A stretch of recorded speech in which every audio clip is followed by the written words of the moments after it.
Okay, for the applesauce lab, you want to find your apple juice production lab kit. Okay, you also want to find your biotech refrigerator bag, which has one tiny tube left in it. Okay, yours may not be blue, depends on what enzyme you have. Right? Be sure to record in your small data table in your notebook which enzyme you have. You'll also want your Sharpie. You'll want a cup. Probably for most of you, a measuring cup with a pour spout would be ideal, but really any kind of cup where your funnel can sit in it, okay? You'll need your funnel from your original lab kit. Yours are much bigger than mine, so that's why you may be able to use the measuring cup, but I will use this small cup. You'll need your safety glasses, and then you will need, so you'll need to actually look ahead into your Linus Allergy Antibody Lab Kit. You have a 50 milliliter tube in there that you're gonna use for measuring during that lab. You're also gonna use it to measure in this lab.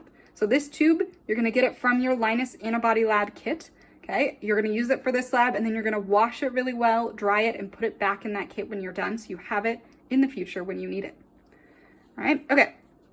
So I'm gonna use this to hold this up for a moment. Okay, so you're gonna take your kit. You're gonna find your applesauce, okay? You're gonna take your applesauce and you wanna measure 50 milliliters of applesauce. That's why you have this 50 ml tube. You may want a spoon, preferably one that's kind of narrow. All right, the rest of this applesauce is now lab materials, so unfortunately it cannot be eaten. So it will need to be disposed of. Okay, and now you have 50 mils of applesauce. Okay, try to get it as accurate as reasonably possible. Okay. All right. Now, you're gonna take your refrigerator bag. You should have a tube of pre-measured enzyme. Okay, some of you may have buffer, which is the control. You're gonna take that tube, you're gonna pop off the cap, you're gonna empty very carefully the entire thing into the top of here. Okay, you may need to kind of tap it a little bit. There's a little bit left at the bottom to try and make sure it all gets in there. Okay, you're then gonna take your wooden stir stick and very carefully you're gonna stir the whole thing. Okay, I want you to stir for like at least 10 seconds, but probably a little longer. You really want to make sure it gets fully mixed in here.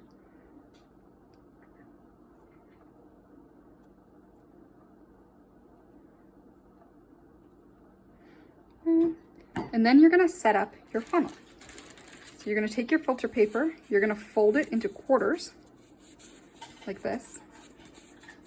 Okay, you're going to open one side up so you've got a pocket, not so you open the middle because that's useless. Open one side up so you have a pocket. Okay. You're going to set it in like that. You're going to basically pour all of the apple juice or all of the applesauce mixture into that pocket in your funnel. All right, use your wooden stir stick to scrape down the sides here and make sure you get as much of the applesauce in there as possible. All right, now you want to take this setup and put it somewhere at room temperature where nobody's going to disturb it. You may want to create like a little sign that says, lab, don't disturb, or lab, leave alone. You're going to wipe it off with a paper towel.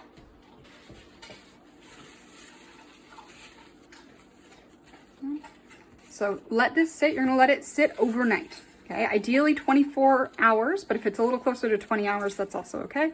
Let this sit. Meanwhile, you want to clean up. You're going to throw out your tiny tube. Okay, you're going to wash the spoon and you're going to wash this 50 ml tube and dry it completely. Okay, everything else can be disposed of except for your tube that's left in your bag. You'll need that for your measuring your results tomorrow. So set that with your, wherever you set aside your other materials. Okay, make sure you wipe down your lab area, especially if you spilled, and you're going to just wait the 20 or 24 hours until tomorrow to measure your juice. After you've waited at least 18 hours or up to 24 hours, you want to record as closely as possible the number of hours that you waited in your data table title. So there should be a blank in there to record however many hours. And then we're going to measure the amount of apple juice produced. Okay, so after your apple juice has been producing, after your applesauce has been straining for 20 to 24 hours, you should have quite a bit of juice in the bottom of here. You want to transfer that into your tube to measure. Okay.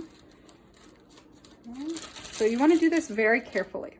If you're really good at pouring, you could just pour directly, especially if you have a pour spout on whatever container you're using here. That's especially easy.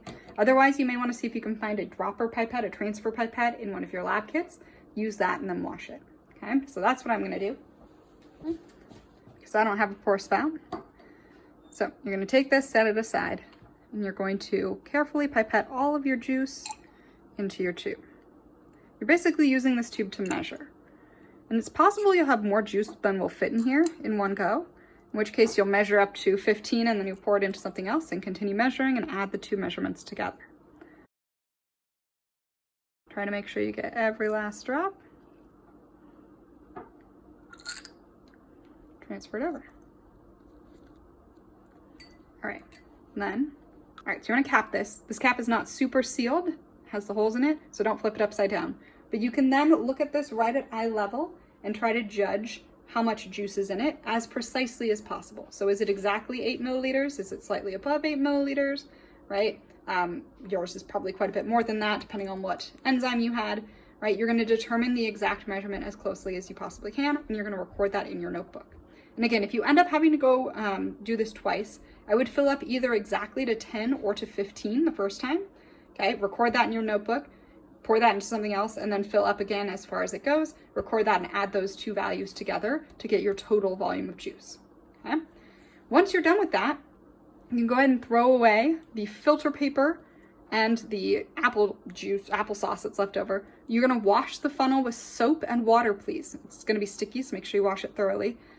If you used a pipette from a different lab, make sure you wash that completely, including inside and out, and let it dry, put it back in the other lab kit, and wash your cup as well, okay? The apple juice, unfortunately, cannot be drunk. Please make sure that you throw it away rather than consuming it.